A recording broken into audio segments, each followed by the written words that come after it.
Un célèbre auteur, Jean Bodin, au XVIIe siècle, dans son ouvrage intitulé La République, écrivait que les finances publiques sont le nerf de l'État. Il y a cela quelques années, les finances publiques s'intéressaient essentiellement à deux problèmes: assurer la couverture des charges publiques et repartir ce financement entre les contribuables. Mais dans le contexte actuel, on se rend compte, au regard des interventions de l'État dans le domaine social et économique, que d'autres enjeux se sont greffés. L'impôt donc se représente une des plus importantes ressources pour financer les activités des pouvoirs publics. La déclaration et le paiement des impôts directs au Cameroun nous intéressent ce jour. Avec Dr Alaka Alaka, nous allons en parler bien sûr pour être mieux édifiés là-dessus. On aura tous les contours et les pourtours de cette thématique. Mesdames, Messieurs, bonsoir et bienvenue au cœur du droit.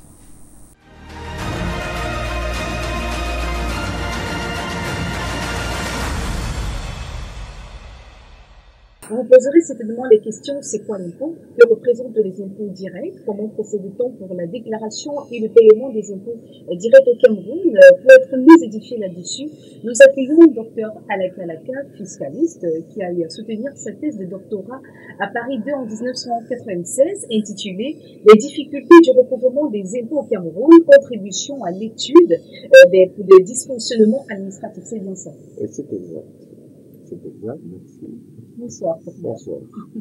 Comment vous allez? Très bien, très bien. Après une journée de travail, on va toujours bien. D'accord. C'est quand on n'a pas travaillé qu'on va mal parce qu'on s'est ennuyé. D'accord. Alors, docteur Alaka Alaka, avec vous, on va échanger sur la déclaration et le paiement des impôts directs au Cameroun.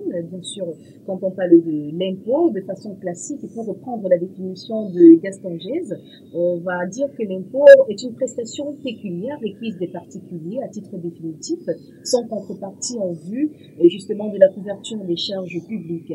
Alors, de façon claire, quelles sont les différentes obligations liées à la déclaration à l'endroit du contribuable? D'abord, je vais remettre en cause cette définition qui pour moi est dépassée, parce que l'impôt ne peut plus être considéré aujourd'hui dans un monde de démocratie comme étant une contribution obligatoire et sans contrepartie. Pour moi, l'impôt est devenu une contribution légale que chaque citoyen apporte au développement de son pays, en contrepartie de l'épanouissement collectif et individuel que ce gouvernement lui offre et lui propose. Voilà, vu de la sorte, personne ne rechignera à payer ses impôts. Donc, on va retenir qu'il s'agit d'une prestation pécuniaire requise des particuliers, mais on a requise de manière légale. Légale. Une contribution légale. C'est-à-dire qu'il faut que le droit soit respecté. Du point de vue de celui qui paye que du point de vue de celui qui peut payer. C'est-à-dire l'administration fiscale, les deux respectent la loi. Et maintenant, lorsque cet impôt arrive dans les caisses de l'État, l'État doit redistribuer aux populations, individuellement pris ou collectivement pris. D'accord. Voilà. Et à tout le monde. Alors, parlons maintenant des obligations liées justement à la déclaration des impôts par les contribuables. Vous savez, nous sommes dans un système déclaratif. Le rôle du paiement de l'impôt incombe donc au contribuable. C'est le contribuable qui, de par la loi, assoit son impôt, calcule son impôt, se lève chez lui et va le payer selon la méthode que la loi a indiquée. Et dans le système de paiement actuel, c'est par virement bancaire via sa banque au trésor public pour les entreprises qui relèvent la direction des grandes entreprises, des CIM, dont descendent des impôts de moyennes entreprises. Et pour les autres, en revanche, lorsque les montants sont inférieurs à 100 000, ils peuvent payer en espèces dans le guichet de la banque. Donc il y a deux modalités de paiement de l'impôt aujourd'hui. Le paiement par virement bancaire et le paiement en espèces pour les petites entreprises dans les guichets de la banque.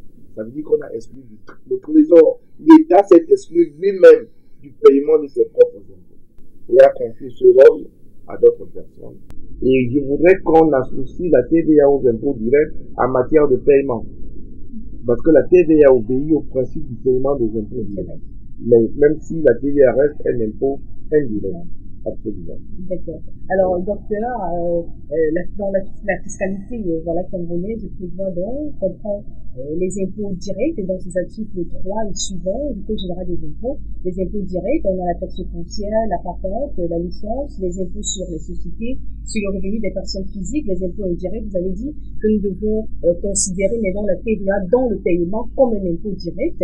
On n'oublie pas les taxes parafiscales comme la redevance audiovisuelle.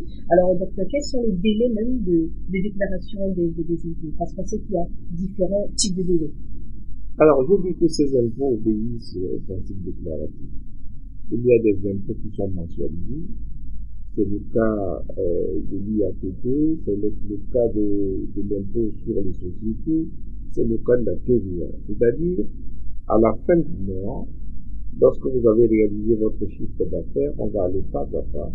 S'agissant de la TVA, vous allez payer la TVA le 15 du mois qui suit le mois de la prestation.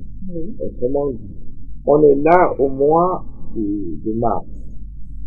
Les impôts de mars seront payés au plus tard le 15 avril. Donc, vous faites, dans le mécanisme de la TVA, vous faites la TVA que vous avez collectée, Oui. moins la TVA que vous avez payée, qu'on appelle la TVA déductible, Oui. et vous trouvez une TVA qui est la TVA à payer, et vous faites votre déclaration, et vous payez, pour le mois de mars, vous payerez le 15 avril. D'accord. Pour l'impôt des sociétés, qui est autour de 2,2%, cet impôt a été mensualisé, parce que dans le système d'avant, on était dans l'impôt minimum forfaitaire, qui était de 400 000, 440 000 centimes additionnels compris, puis après c'était monté à 600 000 centimes additionnels communaux compris, et on payait ça une fois en début d'année. On était parti de ce système, et on a fait de l'impôt sur les bénéfices un impôt sur le chiffre d'affaires. C'est-à-dire que maintenant, quand vous avez réalisé un chiffre d'affaires, en même temps que vous payez la TVA, vous déclarez ce chiffre d'affaires et vous payez 2,2% comme acompte de l'impôt sur les sociétés que vous payerez normalement lors de votre déclaration définitive, qu'on appelle la DSF, la déclaration statistique et fiscale, que vous payerez en fin d'année, c'est-à-dire au plus tard le 15 mars de l'année N+1. Donc, vous payez 2,2% également en même temps que la TVA, donc le 15 du mois qui suit le mois de l'exécution du chiffre d'affaires, si vous voulez. Okay. Ça, c'est la deuxième chose. Il en est de même des impôts sur le revenu des personnes physiques, dont les traitements et salaires. Vous travaillez, on vous retient des impôts. Eh bien, votre employeur, qui va aller faire à votre place ce qu'on appelle une déclaration témoignage, Oui. qui diffère de la déclaration confession. Alors, il ira témoigner pour dire, j'ai retenu sur le salaire de mon employé tel montant, c'est ça que je viens déclarer et c'est ça que je viens payer. Voilà. Donc, tout ça se fait en même temps. Maintenant, il y a d'autres impôts qu'on appelle des impôts de paiement au comptant. Oui. Je précise que ces impôts sur le revenu des personnes, il y en a beaucoup d'autres structures qui, depuis 2015 ou 2016, sont rentrés dans le système de l'IS, c'est-à-dire en dehors des traitements et salaires, tous les autres impôts obéissent au même mécanisme de l'IS, c'est-à-dire on paye un acompte de 2,2%, comme si on était assujetti à l'impôt sur les sociétés. Alors, parlons du Code général des impôts. Les articles L95 et suivants de ce Code général des impôts prévoient des sanctions en cas de non-respect des obligations fiscales, des sanctions tant administratives, pécuniaires que pénales. Alors, dites-nous les autres sur ces différentes sanctions. Alors, ces sanctions relèvent d'un principe simple que le droit fiscal a évité du droit pénal. C'est la pénalisation du droit fiscal. C'est-à-dire que et ces sanctions également relèvent du principe de l'égalité de tous devant les charges publiques. Moi, je ne peux pas, moi, à la CAF, je peux pas payer des impôts et mon confrère n'a pas. Non seulement je suis tenu de l'amener à payer par toutes les voies de droit, soit en demandant aux inspecteurs des impôts à l'administration fiscale d'appliquer le principe d'égalité de tous, en allant aussi récupérer les impôts auprès de celui-là, parce que sinon, la pression fiscale va être plus forte. savez que la pression fiscale existe lorsque très peu de contribuables payent un gros volume d'impôts, alors que si c'était beaucoup de contribuables qui supportaient ce même volume d'impôts, la pression fiscale aurait été plus faible et plus supportable. Dans ces conditions-là, il est tout à fait normal que le droit pénal rentre dans le droit fiscal, notamment en pénalisant ceux qui n'ont pas respecté leurs obligations fiscales. C'est ainsi que le Code général des impôts, notamment en son livre de procédure fiscale, a légiféré sur les sanctions, qui sont des sanctions civiles, donc des pénalités qui peuvent aller de 10% à 100%, parfois même plus en cas de mauvaise foi. Et il y a également des intérêts de retard, parce que lorsque vous n'avez pas payé à temps vos impôts, eh bien, l'État vous demande de payer 1,5% par mois de retard. C'est des intérêts de retard. Et maintenant, enfin, ça fait des sanctions civiles. Et maintenant, il y a des sanctions, avant d'arriver oui, ça, les sanctions civiles sont des sanctions pécuniaires. Voilà. Maintenant, les sanctions civiles, de plus en plus, lorsqu'on n'a pas déclaré lorsqu'on n'a pas déposé sa déclaration annuelle et payé le solde des impôts qui se rattachent à cette déclaration, eh bien, en ce moment-là, eh bien, vous bénéficiez et vous êtes frappé de nouvelles sanctions qui sont maintenant des sanctions administratives. Vous ne pouvez pas faire valoir vos crédits d'impôt. Vous perdez le droit à vos crédits d'impôt. Vous perdez le droit à déduction à la TVA parce que vous avez justement fait l'objet d'une taxation d'office. Maintenant, il y a des sanctions pénales. On peut vous poursuivre devant le juge pénal. Ça s'appelle la répression pénale de la fraude fiscale. Et en ce moment-là, l'administration fiscale, notamment le ministre des Finances, va vous déposer une plainte devant le juge de précis. Et la plainte, une fois arrivée, le procureur de la République, malheureusement dans ce cas-là, est le seul maître à bord. Il peut décider de classer purement et simplement la plainte de l'État pour des raisons qui lui sont propres. Il n'a de compte à rendre à personne. Il peut décider de demander un complément d'information. Cette fois-là, il peut saisir des experts en fiscalité. Il peut saisir la police judiciaire pour un complément d'information. Ou bien, troisièmement, il peut décider de vous déférer directement devant le juge d'instruction pour répondre de vos actes. Et là, la procédure devient une procédure de droit commun, c'est-à-dire un peu comme un voleur qui a volé ce qui avait déjà été recouvré. Sauf que, pour que le procureur actionne cette répression, cette action-là, il faut que 3 éléments aient été remplis. Et il revient au ministre des Finances d'en rapporter la preuve que les 3 éléments ont été remplis. Ces 3 éléments sont ce qu'on appelle les éléments constitutifs de la fraude fiscale. Il y a d'abord l'élément légal. Est-ce que la loi a été violée? Oui. Il y a l'élément matériel. Est-ce que cette loi qui a été violée a fait perdre à l'État des impôts? Oui, de montant économique. Et maintenant, il y a l'élément intentionnel. Est-ce que ce contribuable a eu la volonté de frauder, la volonté manifeste de ne pas payer des impôts? Lorsque ces 3 éléments sont réunis, c'est alors que la procédure se décide. Et bien sûr, il y a des sanctions pénales. Oui, il y a des sanctions pénales, il y a des sanctions principales et des sanctions secondaires, qu'on peut appeler des sanctions complémentaires. Au titre des sanctions pénales, il y a la peine de prison, des peines privatives de liberté, et il y a des amendes que vous devez payer, et vous devez rembourser, vous devez payer le corps du délit. Et il y a des peines complémentaires, on peut vous empêcher d'être candidat à un poste éligible. On peut vous empêcher d'être directeur général ou directeur de société. On peut vous empêcher plein de choses. Ça relève de la compétence exclusive du juge en fonction de la gravité du délit que vous avez fait. Alors, docteur Alaka, qu'en est-il des paradis fiscaux? Parce que dans vos différents passages dans des plateaux de débat, vous avez eu à décrire souvent des paradis fiscaux de la part de certaines personnalités. Je peux faire les noms. Alors, on aimerait bien savoir, parce qu'on sait si bien que c'est un terme assez délicat qui présente certaines particularités. Alors, c'est l'occasion maintenant pour qu'on soit mieux édifié là-dessus.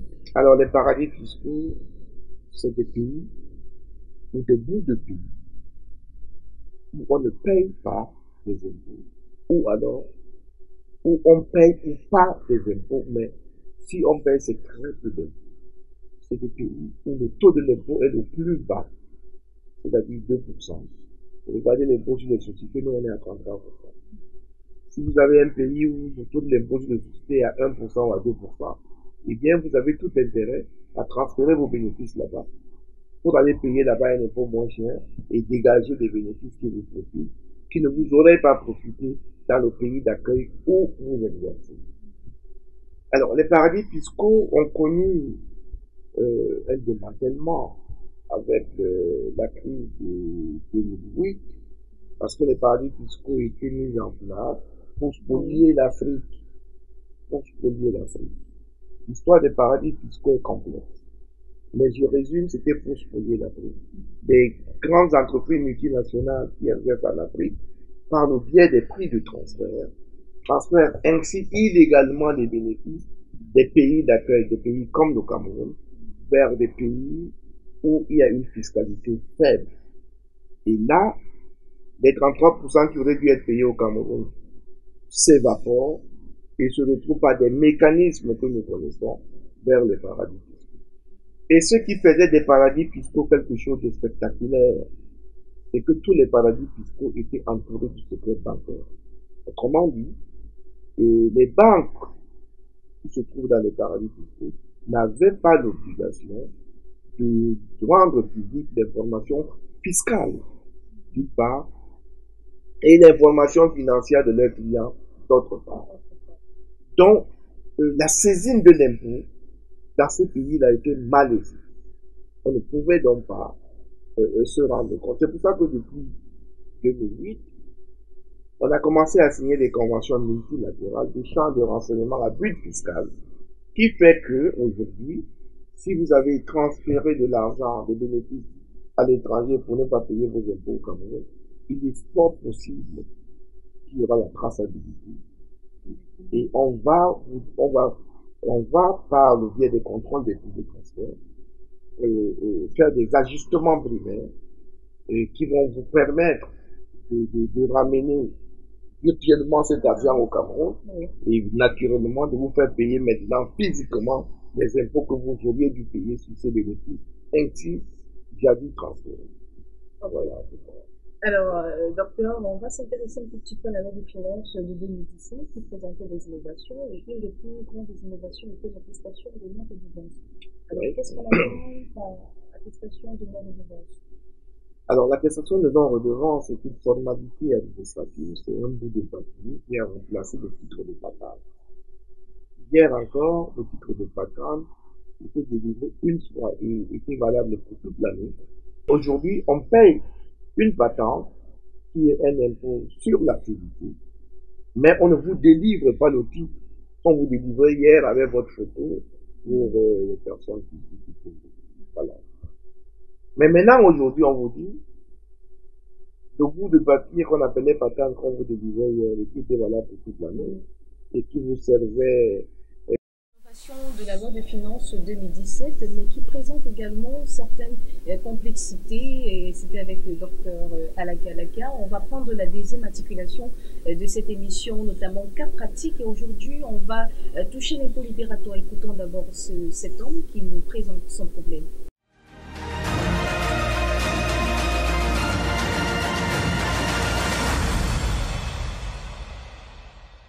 Comme vous dites, mon problème au niveau de l'impôt, c'était au début de l'année.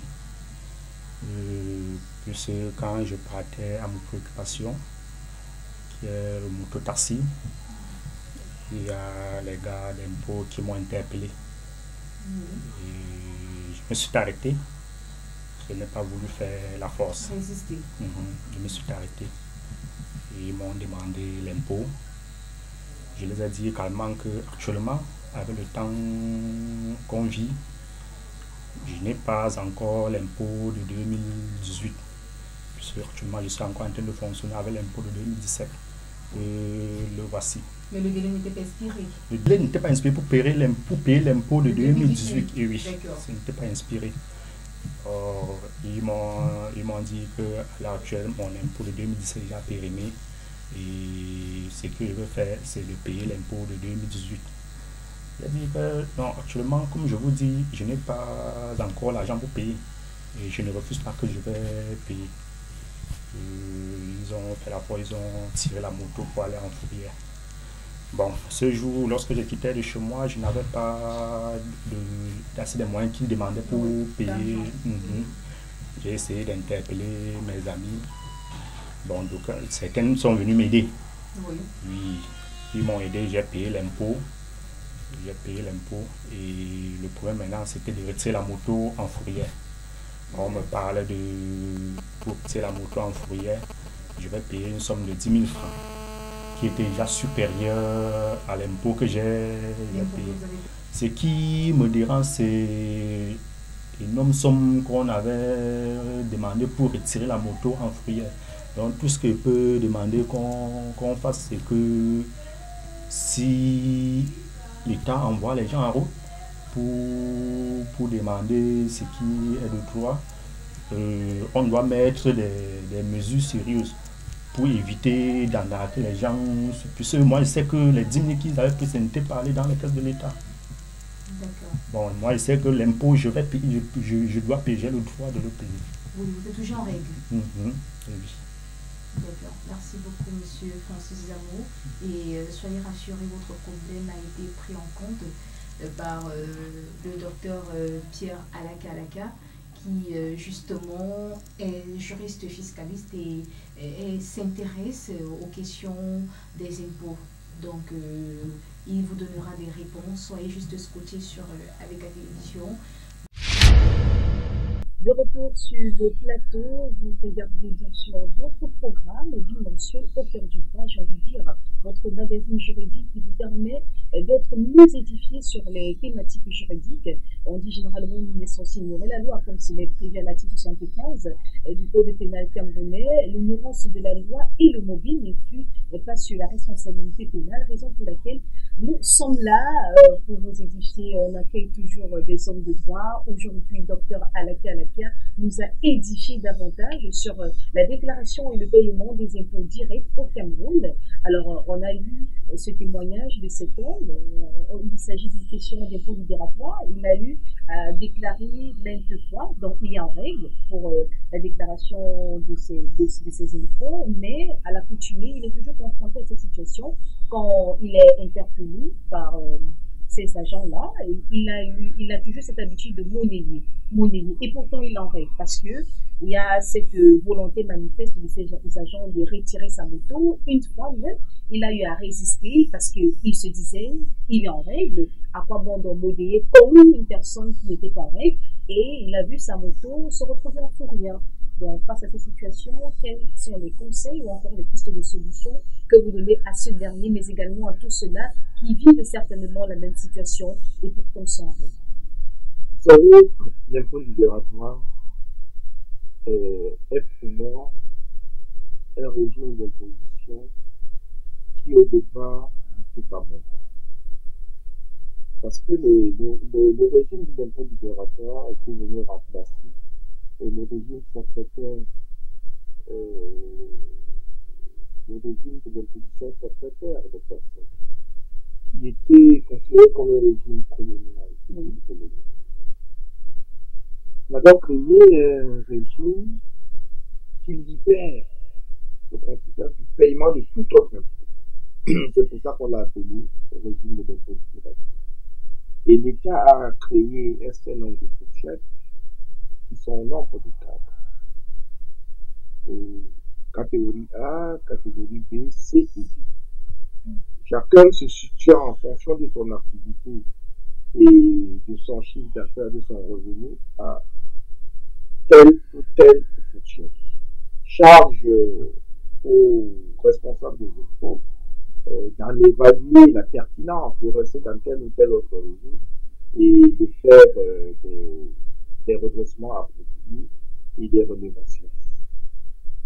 Le impôt libératoire, au départ, était juste. Il permettait, comme je l'ai indiqué, au contribuable de s'acquitter une fois pour toutes au courant du trimestre d'un montant et puis on le laisse tranquille. Malheureusement, dans l'application et sur le terrain, on s'est retrouvé avec la sous-traitance de couvrement des taxes, des impôts d'État par les communes. Cette sous-traitance est à l'origine de ce genre de dysfonctionnement que vous relevez. Dans certaines communes, l'impôt libératoire est recouvré par les services de l'État. Le service des impôts de l'État est reversé aux communes selon une quantité, selon une périodicité.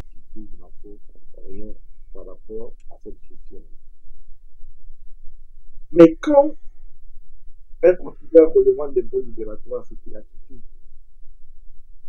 de ces taxes, eh bien, le fait d'avoir sous-traité un certain nombre de taxes amenait dans les agents des communes ou amène dans les agents des communes à aller vers les mêmes contribuables, demander l'OTVP.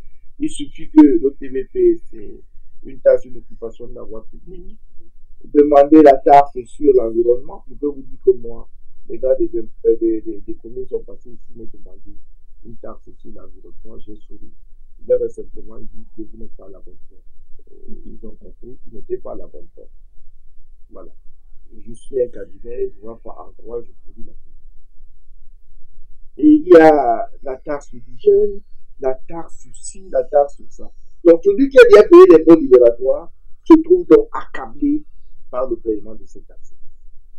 Il n'est plus de droit dans le régime de l'impôt libératoire. Il n'est même plus de fait dans le régime de l'impôt libératoire.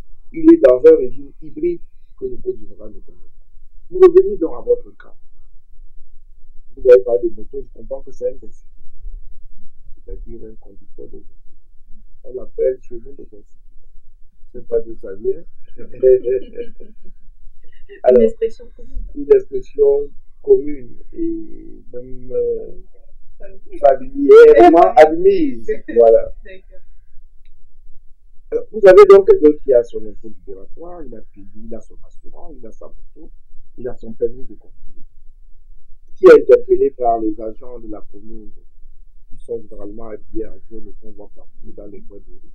Il montre tous ses papiers et on lui dit non, il manque un impôt là qu'il doit payer. L'impôt virtuel. Là-dessus, il doit résister parce que c'est des plus. Il doit dire ok, je ne paye pas, amenez-moi en fourrière et je m'expliquerai auprès de vos chefs. Parce que ces gens qui sont en route, ce sont des ignorants pour la plupart. Des ignorants fiscaux. Et ils sont ignorants volontairement parce qu'en fait, ils ne vont pas là-bas travailler pour le compte et l'intérêt de la commune qui, dont l'intérêt est fondé sur l'application stricte de la loi. Mais ils vont là-bas travailler pour leur propre compte, essayer d'avoir un peu d'argent à la fin de la journée pour satisfaire à leurs besoins personnels. Et là, ça devient de l'arnaque. Et j'ai toujours conseillé à des personnes qui sont dans ce cas de demander à rencontrer l'autorité municipale la plus compétente.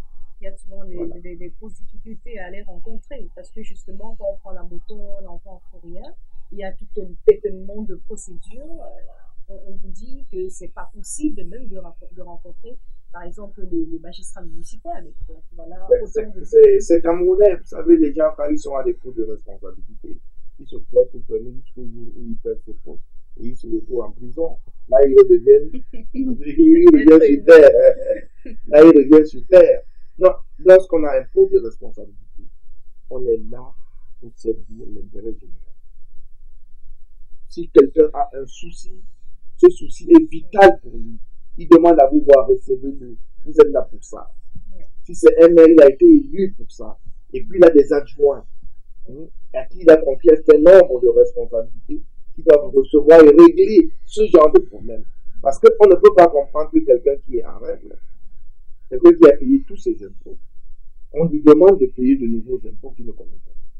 Ou alors, comme c'est généralement le cas, aujourd'hui vous arrivez vous êtes par exemple à la catégorie B de l'impôt, du régime de l'impôt libératoire.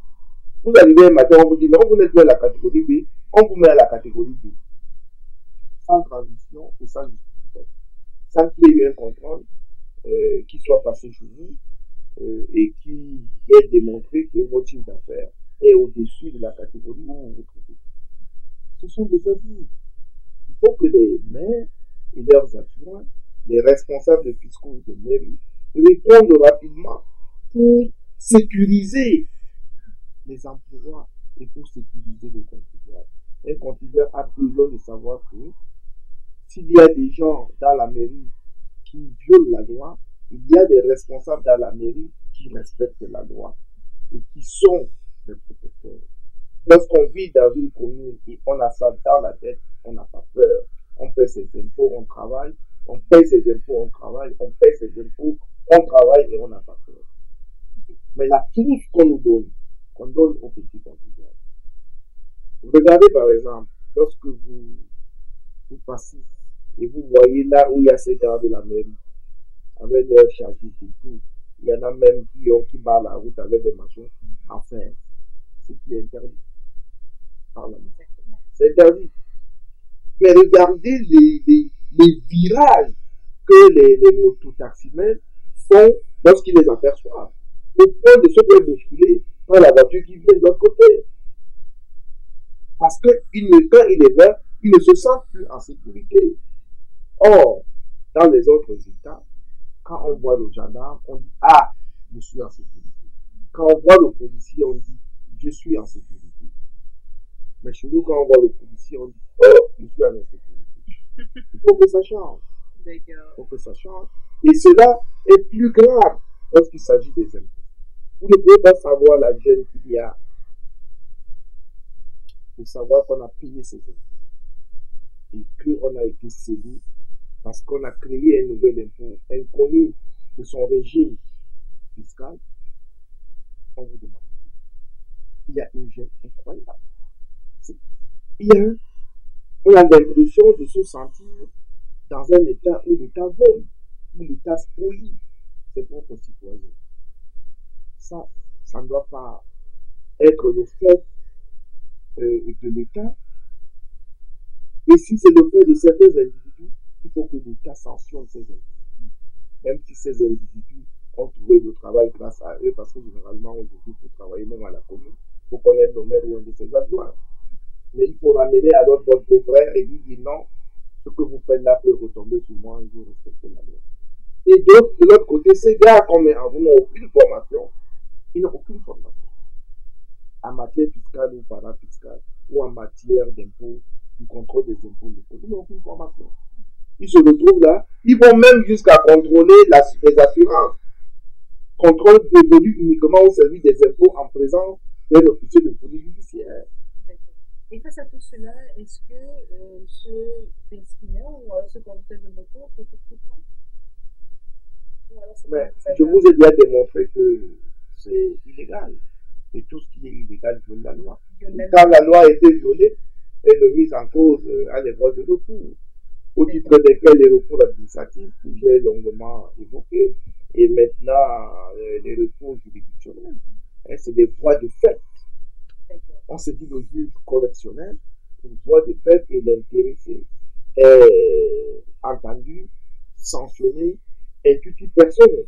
Et si maintenant la commune veut couvrir son employé, eh bien, la commune payera, mais exercera une action récursoire sur cet employé malveillant. Alors, parlons donc de la plainte. On va prendre la troisième articulation de cette émission qui est procédure, qui vous permet d'être mieux éclairé sur des questions de procédure, comment rédiger une plainte, parce que pour la précédente édition, c'était comment porter plainte, maintenant comment rédiger une plainte. C'est assez important parce que généralement on se dit on veut porter plainte, mais on ne sait pas comment faire ou encore quelles sont les mentions obligatoires qu'on doit retrouver sur une plainte. Alors c'est avec le juriste conseil Julio Yomba que nous allons prendre la troisième articulation procédure.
lui, son rôle qu'il a joué, c'est de porter la plainte auprès des autorités compétentes pour qu'ils n'ont pas savoir que je suis victime de telle ou telle infraction. C'est simple. Je le dis, si on n'arrive pas à ne savez pas faire le rapport écrit de tout, vous ne vous laissez pas croire parce que vous êtes victime de tel comportement par rapport au ministère d'un service du policier déjà compris, qui pose une condition d'infraction. Et là, vous essayez de gratter les conséquences immédiates, c'est-à-dire la suite possible d'une plainte. La suite possible d'une plainte simple. Le procureur de la République qui a l'opportunité de diligenter une enquête, de faire une enquête par la police judiciaire. C'est la première possibilité. La deuxième possibilité, de classer notre affaire sans suite lorsqu'il ne trouve pas une qualification mise à l'infraction. Ou alors, il peut décider de suivre lorsqu'une infraction est constituée. Et alors là, votre adversaire sera jugé, sera condamné. S'il est avéré qu'il est réellement auteur de l'infraction, alors c'est une façon réellement constituée.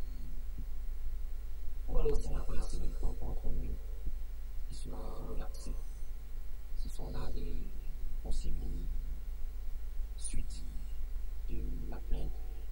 Il existe le droit d'action amené auprès lorsqu'on est visé ou lorsqu'on est victime d'une infraction. On peut porter plainte de façon simple, comme on l'a si bien dit. On peut porter plainte avec constitution du parti civil et pas du juge d'instruction. Ou alors faire une citation directe. Mais ces deux formes, ces deux dernières formes, peut-être mener avec les bons conseils. C'est-à-dire, si vous ne savez pas exactement comment faire une citation directe ou alors comment enquêter avec la constitution du parti civil, vous rapprochez de quelqu'un qui maîtrise la procédure, qui vous aidera dans cette procédure, et la rendition possible jusqu'au bout. Alors, si quelqu'un, si une personne se voit visée, victime d'une infraction, qu'elle reste pas basée, même lorsqu'elle ne comprend pas ou alors qu'elle ne connaît pas l'auteur de l'infraction, elle peut porter plainte, elle peut saisir les autorités afin que ceux-ci rendent justice. Alors, avec le juriste conseil Julien Yamba, nous avons vu des mentions obligatoires ou encore comment rédiger une plainte en tant que bon. Est-ce que c'est la même chose en tant que Dr Nadia? On a besoin de votre expertise. Vous savez, la fiscalité est une matière autonome et spécifique. Elle est particulière à tout point de vue. Mais chez nous, on n'arrive pas à la plainte directement. En droit fiscal, la plainte est un long processus. La plainte est un long processus. Quand j'ai évoqué ici la plainte en matière de répression pénale, celle-là, elle obéit justement au régime de droit commun qui est réglé. Mais au niveau de la revendication des impôts qui ont été mal assis en droit comme en fait, et bien là, la plainte arrive très en retard. On saisit d'abord l'autorité ou le chef de l'autorité de l'inspecteur qui a fait le travail, on lui dit que c'est trompé. On dit à son chef, votre alliance est trompée. Ce chef peut être le chef du centre régional, le directeur de gaz entreprise, le directeur général des impôts, selon les cas. On n'a pas. Voilà, on lui écrit d'abord. Simplement, on lui dit que votre alliance est trompée et revenez sur les impositions. Lorsque maintenant il ne revient pas sur les impositions, on saisit le ministre. On dit au ministre, vos agents se sont trompés pour établir et asseoir mon impôt. Et vous dites, j'ai saisi les autorités inférieures compétentes. Ces autorités ont affirmé et approuvé le travail de leur après je vous saisis en dernier recours. Mais si vous me dites avant non, eh bien je vais saisir le. Vous saisissez donc le ministre des Finances par un recours constitutionnel. Tout ça, c'est la plainte que vous avez commencé à rédiger. Hein. C'est la plainte devant le juge que vous avez commencé à rédiger en traversant ces étapes, ces différents états. Mais là, quand le ministre des Finances, selon les délais qui lui sont impartis, vous répond par la négative, si vous répondez par l'affirmative, ça s'arrête là. Restons dans l'hypothèse où il vous répond par la négative. En ce moment donc, vous prenez ce que vous avez écrit aux autorités inférieures, vous prenez ce que vous avez écrit au ministre des Finances, et vous dites au juge maintenant que voilà ces deux bonhommes-là, je les ai saisis conformément à la loi. Maintenant, je vous saisis pour que vous répondez sur deux questions. La première, je vous demande de m'accorder un sursis de paiement pour que ces gens ne continuent pas à manière. La deuxième, je vous demande d'annuler au fond ces impositions parce que ces impositions sont injustes. Il y a donc une rédaction qui est très très professionnelle, donc on ne peut pas détailler ici. Et c'est là où je conseille à toutes les entreprises, à tous les contribuables qui sont dans ce cas, d'avoir recours à un conseil fiscal qui, lui, connaît la technique de rédaction de ce genre de recours, qui est spécifique. Et la porte du cabinet fiscal de Dr Pierre Alaka est ouverte. Vous ne mystifiez pas Dr Alaka, et justement, parlant de la question de la mystification, encore des préjugés, des appréhensions autour des hommes de droit, ça nous amène à toucher un quatrième élément, notamment Cœur à Cœur, qui est une rubrique qui permet de retirer un tout petit peu la casquette de docteur ou encore de maître et autres, parce que au-delà d'être docteur, il est également maître. Voilà, on va inviter Dr Alaka à aller au tribunal de Cœur à Cœur. Ben, allons-y. D'accord, c'est juste après ça.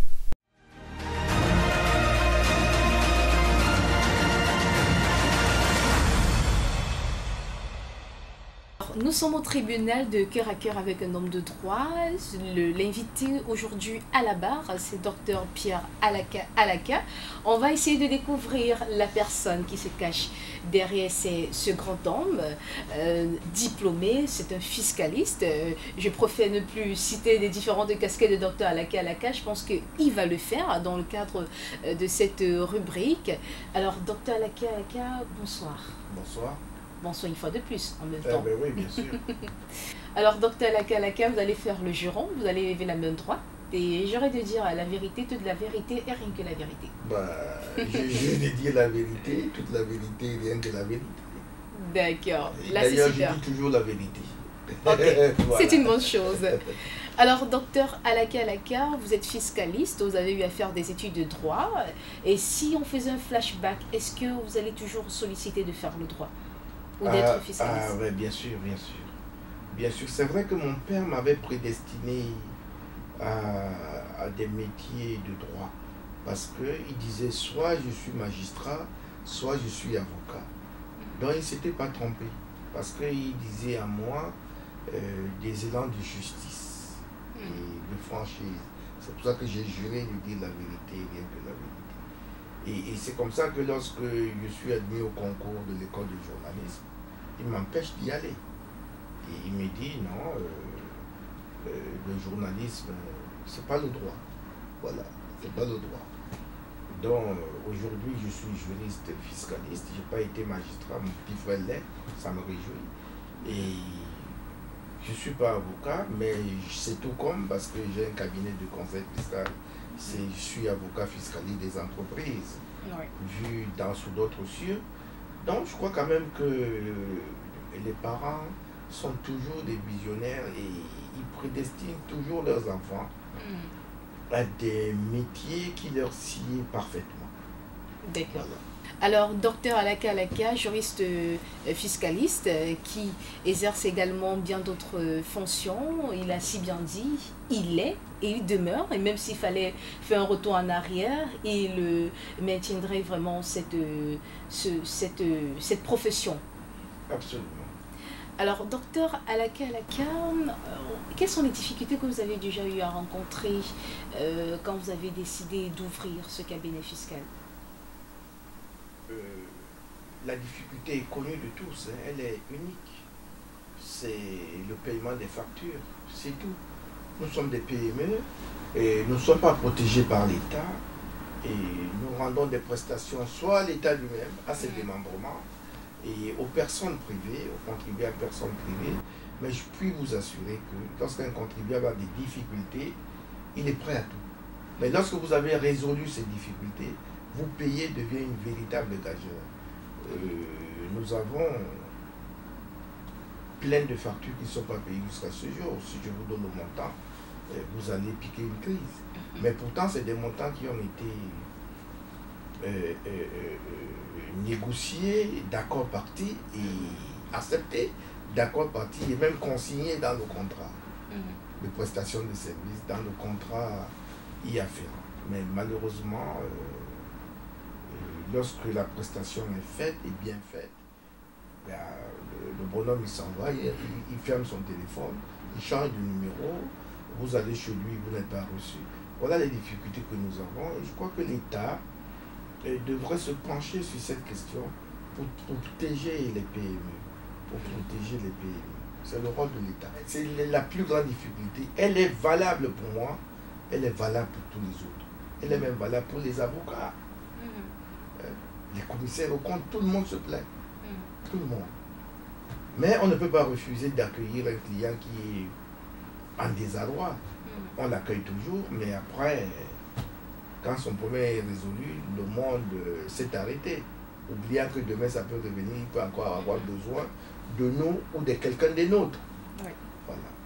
Alors, docteur Alaka, vous soulevez donc, vous parlez des factures qui, jusqu'à nos jours, ne sont pas payées, des sommes assez colossales. Et donc, maintenant, vos clients, parce que vous êtes un cabinet fiscal, forcément, vous avez des employés à votre charge que vous payez mensuellement. Alors, il y a souvent des moments, des périodes mortes. Comment vous faites pour gérer ces moments-là? Est-ce que il y a des aérés de salaire à l'endroit de vos employés? Est-ce qu'ils comprennent la situation et attendent 6 mois, par exemple, son salaire? Ou bien vous gérez toujours? Mais vous savez, s'il y a quelque chose sur laquelle je tiens, c'est le bien-être de mes collaborateurs. Si vos collaborateurs ne sont pas payés, vous pouvez être sûr que dans une entreprise indépendante personnelle, vous pouvez être sûr que vous allez fermer parce qu'ils ne vont plus faire de bon travail. Ils vont travailler pour eux, ils ne vont plus travailler pour la structure. Surtout qu'ils ont une compétence. Je suis là, ça fait 18 ans. J'ai jamais eu d'arrivée de salaire et même je paye parfois avant. Comment je fais? Nous faisons des provisions. Nous faisons des provisions et quelle que soit la difficulté que nous avons, nous devons couvrir nos charges. Et au titre des charges, voilà comment nous mettons nos charges. Il y a d'abord les charges fiscales qui viennent en tête. Les charges fiscales et parafiscales qui viennent en tête. Les charges sociales, dont les charges salariales et autres, ça suit. Et puis maintenant, les charges de fonctionnement, dont le loyer, le téléphone et tout. Ça veut dire que je peux avoir des retards de loyer, mais je m'interdis d'avoir des retards... De salaire. Non, des retards en matière fiscale et en matière salariale. Parce que je suis professionnel de l'impôt, je dois prêcher par l'exemple. Effectivement. Voilà. Si je suis traîné devant la justice parce que je n'ai pas payé mes impôts, alors je ne suis pas à ma place. Oui. Ou si j'ai un retard de paiement des impôts, alors je ne suis pas à ma place. Ça veut dire que je ne donne pas le bon conseil aux contribuables. Or, ce que je fais au quotidien, c'est de dire aux contribuables, payez vos impôts si vous voulez être en paix. Ok. Voilà. Alors, docteur Alaka Alaka, avant de toucher le côté intime, question assez sensible, j'aime bien dire question piège, Il n'y a pas de questions sensibles chez moi. D'accord, alors c'est une bonne chose. Alors, j'ai dans mes mains un ouvrage, un de vos ouvrages, parce que vous avez plusieurs ouvrages que vous avez eu à écrire. Là, c'est L'impôt au Cameroun, contribution à l'étude d'un dysfonctionnement administratif. Et l'avant-propos est d'Amavi Gustave Kouevi, préface de Claude Goyard. On a relevé au début, à l'entame de l'émission, que vous avez eu à soutenir votre thèse de doctorat à Paris 2 en 1996. Alors, l'impôt au Cameroun, la contribution à l'étude d'un dysfonctionnement administratif, on ne reviendra pas sur les impôts directs, mais de façon brève, de quoi parle cet ouvrage? Alors, cet ouvrage parle de la manière dont les impôts sont gérés au Cameroun et de la manière dont les impôts devraient être gérés au Cameroun. C'est cet ouvrage qui propose le recouvrement des impôts par les banques, même si ça a été repris mal et déformé. C'est cet ouvrage qui propose la politique de direction par objectif au Cameroun, oui, même si ça a été mal repris uniquement sur le plan quantitatif. On a oublié l'aspect qualitatif du recouvrement de l'impôt. Oui. Cet ouvrage parle d'autres procédures de recouvrement de l'impôt qui ne sont pas encore mises en place. Parce que là, dans cet ouvrage, j'ai proposé la contrainte par corps. La contrainte par corps est un acte de recouvrement fiscal. Parce que la contrainte par corps existe pour recouvrer les amendes et les autres frais de justice. Ça veut dire que si vous devez des impôts et que toutes les procédures mises en place ont été épuisées, vous n'avez pas payé, eh bien on vous arrête et on vous demande de payer. Si vous ne payez pas, vous allez en prison. Je suis convaincu que personne n'accepterait d'aller en prison, tout le monde payerait. Je ne vois pas, excusez-moi, un milliardaire entrer en prison parce qu'on lui demande de payer peut-être 100 millions d'impôts. Il va les payer. On soumet cet ouvrage et les différents ouvrages du docteur Pierre Alaka. Il y a un autre qui est intitulé « Les procédures de contrôle en matière fiscale dans l'espace OADA », des ouvrages que nous vous invitons à lire, bien sûr au regard de certains dysfonctionnements administratifs. Docteur Alaka, dans son ouvrage, l'impôt au Cameroun apporte donc certaines précisions ou encore certaines pistes pour ne pas se retrouver en prison, comme le dit tantôt. Et on n'oublie pas que Dr Alaka a également plusieurs distinctions. Je prends celle qui est récente, si je ne me trompe pas, en 2017, Diaspora Award 2017, figure marquante de l'année 2017 de la CEMAC. Déjà, félicitations docteur, je pense qu'il y a encore bien d'autres distinctions en vue. Il y en a, mais je voudrais d'abord remercier la Diaspora qui m'a invité récemment à Libreville pour bénéficier de cette distinction. Oui. Et j'ai été très heureux. Quand j'allais à Libreville, je ne savais pas pourquoi j'y allais. Et c'est une fois sur place que j'ai su qu'il y avait une cérémonie des awards et j'ai été... Quelle stupéfaction! J'ai été surpris, mais alors agréablement surpris. C'est dire que nous apportons à notre petit niveau une pierre à l'édification d'une CEMAC prospère, d'un ensemble d'États qui ont été séparés par l'histoire, alors que ces États étaient unis par l'histoire. Donc, il faut qu'on arrive aujourd'hui à une uniformisation de notre pensée et à une uniformisation de nos politiques économiques, fiscales et sociales. C'est le rôle de la CEMAC. Et si aujourd'hui, ces États, à travers les organes qui suivent l'évolution de la société, estiment que j'ai été une personnalité marquante dans cet espace en 2017, je ne peux que me réjouir. Je peux qu'être content.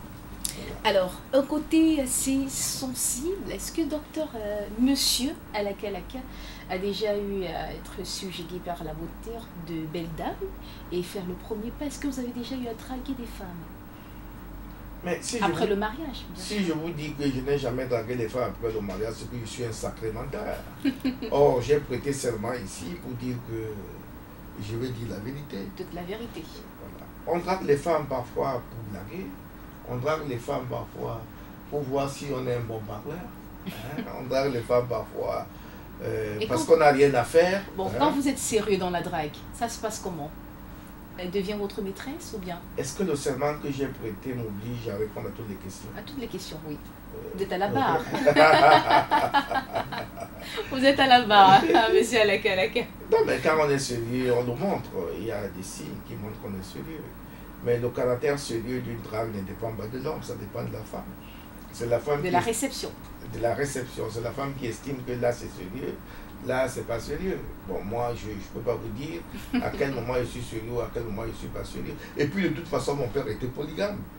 D'accord. Vous comprenez, je suis né d'une famille polygame et je m'en réjouis. Ce serait même un tort que je ne sois pas moi-même. Qu'est-ce que vous pensez de la notion de maîtresse? Avez-vous déjà eu des maîtresses ou bien vous avez une maîtresse actuellement à l'heure que nous sommes en train d'échanger? Vous connaissez un homme en Afrique qui n'a pas de maîtresse? Oh. Tous les hommes ont des maîtresses.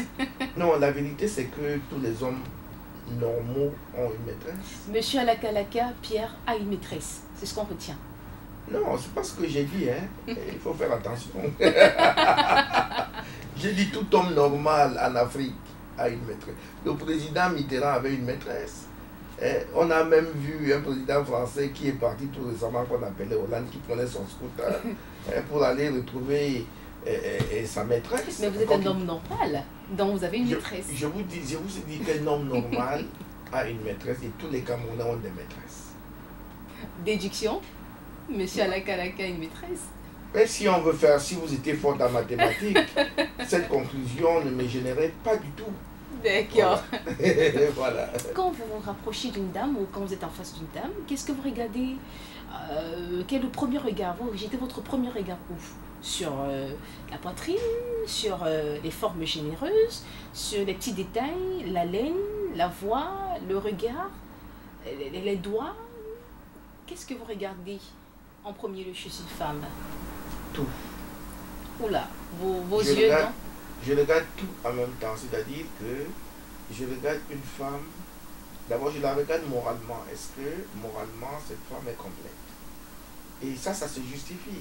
Quand on regarde une personne moralement, ça se dessine dans son habillement, ça se dessine dans sa manière d'être, ça se dessine dans sa manière de se présenter. Donc, il faut regarder la femme moralement, pas physiquement. Lorsqu'on a fini de la regarder moralement, eh bien, on peut regarder maintenant physiquement. Moi, c'est comme ça que je perçois ça. Vous ne pouvez pas... Je vous prends un exemple. Vous avez en face de vous une très belle femme, mais vous la voyez en train de manger un beignet avec la bouche pleine. Mais si vous ne la regardez pas moralement à ce moment-là, ça veut dire que vous n'y êtes pas du tout. D'accord. Voilà, ça veut dire que vous n'y êtes pas du tout. Alors, docteur Alakalaka, une dernière question pour la route. On dit généralement que les hommes de droit, généralement à la maison, mettent en avant les dispositions juridiques, invoquent souvent les textes juridiques quand ils sont en face de dans la maison. Peut-être pour punir l'enfant, on dit non, le code civil dit ça, il ne faut pas faire ça, je suis le chef de la famille au regard de l'article 213 du code civil, je dois faire ça, quand madame fait une bêtise, non, le droit dit, est-ce que à la maison vous êtes toujours homme de droit, vous, ou alors vous retirez cette casquette-là et comme on dit généralement, quand vous arrivez à la maison, vous oubliez tous vos problèmes de l'entreprise et vous devenez homme uniquement, partenaire, conjoint. Vous savez, la maison est un lieu de repos. La maison est un cadre familial où il faut faire le toilettage de tout. Donc, de ses connaissances, de son travail, de la loi du droit. Je ne parle jamais droit chez moi, sauf avec mes enfants qui font droit. Lorsqu'ils me posent des questions de droit, je leur réponds. Concernant... Oui, là, on est dans un cadre familial. Je ne règle pas mes problèmes de famille au regard du droit. Je règle mes problèmes de famille dans ma casquette de chef de famille et selon la morale que mes parents m'ont inculquée. Voilà. Si vous voulez enfermer les gens dans une non-liberté, ces gens trouveront par eux-mêmes leur liberté. Les personnes humaines, c'est comme de l'eau. Vous ne pouvez pas enfermer l'eau. Vous ne pouvez pas empêcher l'eau de descendre. L'eau finira par descendre. Mais il faut simplement dire, si vous descendez, voilà par où vous devez passer. Tracer la voie. C'est comme ça que moi je perçois le règlement des questions familiales. Il ne faut pas confondre les questions familiales avec les questions professionnelles, avec les questions contentieuses, donc des questions juridiques. Et juridiques. Si vous percevez la famille sur le plan du droit, c'est un échec. Ça veut dire qu'à tous les coups, vous allez vous référer à la loi pour faire ou pour ne pas faire. Ça, ce n'est pas une bonne chose. La famille est une donnée sociale, sociologique, cosmogonique. Elle est une donnée même métaphysique. Voilà. La manière avec laquelle vous abordez les problèmes de famille doit être différente de la manière avec laquelle vous aborderez les problèmes professionnels ou les problèmes de société en dehors de la famille. Il faut faire très attention.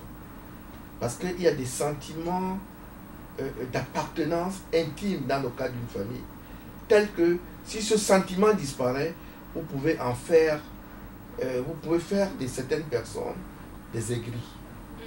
Et il vaut mieux être un aigri vis-à-vis de la société, mais pas un aigri vis-à-vis de sa famille. C'est pas très bon. D'accord. Voilà. Alors, en un mot, qu'est-ce qu'on retient de Monsieur Pierre Alaka, j'ai envie de dire?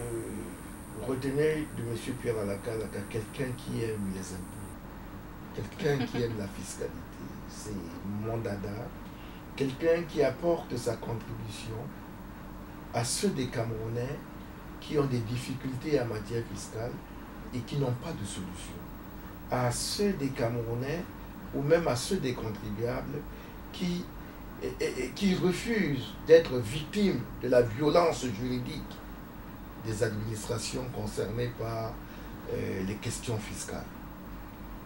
Je suis leur ami et je suis prêt à leur apporter ma modeste contribution en tout temps et en tout lieu. Maintenant, en tant qu'homme, je suis un homme comme tous les autres. Je pêche et Dieu seul, ici-bas, ne fait pas de péché. Tous les hommes sont des pécheurs. C'est Dieu qui l'a dit. La perfection n'est pas de ce monde. La perfection n'est pas de ce monde. Oui. Simplement, dans les péchés, il y a les péchés véniels et il y a les péchés... Voilà, il faut éviter de faire des péchés d'une gravité telle que lorsque vous péchez contre un individu, qu'il n'en trouve plus le moyen de s'en sortir. C'est ça qu'on appelle l'injustice. Il faut éviter l'injustice. Et je suis contre l'injustice. D'accord. Merci d'avoir répondu à toutes nos questions, Monsieur Pierre Alaka. Vous allez vous quitter de la barre et venir retrouver l'autre siège. Merci beaucoup. Quitter la barre, maintenant, on retrouve Monsieur Pierre Alaka. J'ai envie de dire docteur maintenant, Alaka, parce qu'il n'est plus à la barre. Est-ce que vous adhérez à toutes les réponses que nous avez données? Bien sûr, mais il y a des questions insidieuses. En même temps, mais de toute façon, j'adhère à toutes les réponses auxquelles je ne peux pas me dissocier. Voilà. Alors, c'est la fin de cette émission. Un dernier mot à l'endroit des téléspectateurs qui vous regardent. Regardez ABK Télé, c'est une chaîne de télévision qui monte. Une émission comme celle-ci, elle est importante. Elle permet la formation du Camerounais ou du téléspectateur au quotidien. Elle permet d'être alerte sur les questions de société et en ce qui me concerne, les questions de droit et de droit fiscal. Et pour moi, c'est une très bonne chose et je vous encourage à aller de l'avant. Merci bien, docteur. Et je pense que la prochaine fois, je ne serai pas déçu de vous recevoir pour parler maintenant des procédures fiscales. Effectivement. Parce que les procédures, c'est la chose qui gêne le plus les contribuables camerounais, qui ne savent pas à quel sens se vouer lorsqu'ils ont une difficulté. Et très souvent, ils cognent à des portes inexpertes ou ils cognent à des portes qui ne sont pas les bonnes, alors que la loi a prévu les portes les meilleures. Voilà. D'accord. Alors, fidèles téléspectateurs, stop et fin pour ce nouveau numéro de votre magazine juridique Au cœur du droit, votre programme bimensuel qui est diffusé sur les antennes d'ABK Télévision le vendredi à partir de 21h. Vous retrouverez ce vendredi vous allez encore découvrir, j'ai envie de dire, d'autres invités dans le cadre de cette émission. Nous remercions infiniment Dr Alaka Alaka d'avoir été notre invité, d'avoir répondu présent à cette invitation. Mais c'est moi qui vous remercie. Et on dit généralement il y a des invités qui nous sont très chers. Alors, Dr Alaka Alaka entre dans la catégorie de ces invités. On se retrouve vendredi prochain, mais le second vendredi, parce que le vendredi qui suit, que c'est la rediffusion de votre programme, vous aurez encore Dr Alaka Alaka. Si vous voulez revivre ces moments, allez sur notre page YouTube. Vous aurez toutes les réponses que Dr Alaka Alaka a nous données dans le cadre du tribunal de cœur à cœur avec un homme de droit. Alors, nul n'est censé ignorer la loi. À très vite pour un nouveau numéro. Au revoir.